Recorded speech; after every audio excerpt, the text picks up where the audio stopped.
સુરતમાં વિવિધ વિસ્તારોમાં આવેલ બીઆરટીએસ કોરિડોરમાં લગાવવામાં આવેલ સ્વિંગ ગેટનું મેન્ટેનન્સ કરવામાં ધરાર નિષ્ફળ નીવડેલ મુંબઈ ખાતેની સંસ્થાને બ્લેકલિસ્ટ કરવા માટેની તજવીજ મહાનગરપાલિકાના વહીવટીતંત્ર દ્વારા હાથ ધરવામાં આવી છે.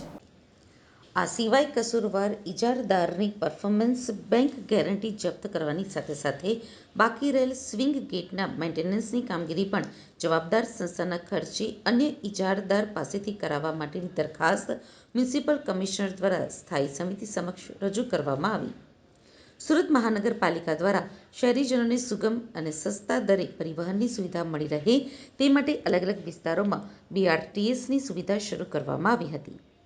જોકે બીઆરટીએસ કોરિડોરમાં અકસ્માત સહિત ખાનગી વાહનોના પ્રવેશને અટકાવવા માટે તથા રસ્તો ઓળંગી રહેલા મુસાફરોને અકસ્માત ન નડે તે ઉદ્દેશ્ય સાથે સ્વિંગ ગેટ લગાવવાનો નિર્ણય લેવામાં આવ્યો હતો. જેના પગલે સુરત શહેરમાં બીઆરટીએસ રૂટ ઉપર 276 સ્વિંગ ગેટ લગાવવા માટેનું આયોજન હાથ ધરવામાં આવ્યું. આ માટે મુંબઈ ખાતેથી technocrat security system private limited નામક સંસ્થાને ઇજારદાર તરીકે નિમણૂક કરવામાં આવી હતી. પ્રારંભથી જ ઇજારદાર દ્વારા સ્વિંગ ગેટના ઓપરેશન અને મેન્ટેનન્સ બાબતે લાપરવાહી દાખવવામાં આવી, જેને પગલે વહીવટીતંત્ર દ્વારા છાશવાર ઇજારદારને નોટિસ પાઠવીને સ્વિંગ ગેટ રિપેરિંગ કરવાની તાકીદ પણ કરવામાં આવતી હતી.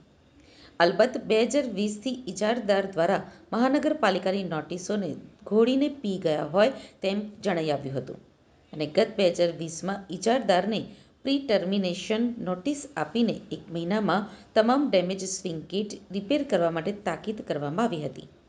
જોકે સુરત મ્યુનિસિપલ કમિશનરની સ્પષ્ટ સૂચના છતાં ઇજારદાર સ્વિંગ ગેટો કાર્યરત કરવામાં નિષ્ફળ સાબિત થયો હતો. આ સ્થિતિમાં મહાનગરપાલિકા દ્વારા સ્વિંગ ગેટના રિપેરિંગ બાબતે ઇજારદારને સ્પષ્ટ તાકીદ કરવામાં આવી હતી.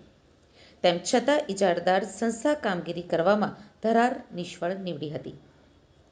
જેને પગલે ના છૂટકે વહીવટીતંત્ર દ્વારા બીઆરટીએસ કોરિડોરમાં આવેલ સ્વિંગ ગેટનું મેન્ટેનન્સ અને ઓપરેશન કરનાર મુંબઈની સંસ્થાને બ્લેકલિસ્ટ કરવાની સાથે સાથે બેંક ગેરંટી જપ્ત કરવા માટેનો નિર્ણય લેવામાં આવ્યો છે. જે સંદર્ભે આગામી દિવસોમાં સ્થાયી સમિતિ દ્વારા અંતિમ નિર્ણય લેવામાં આવશે.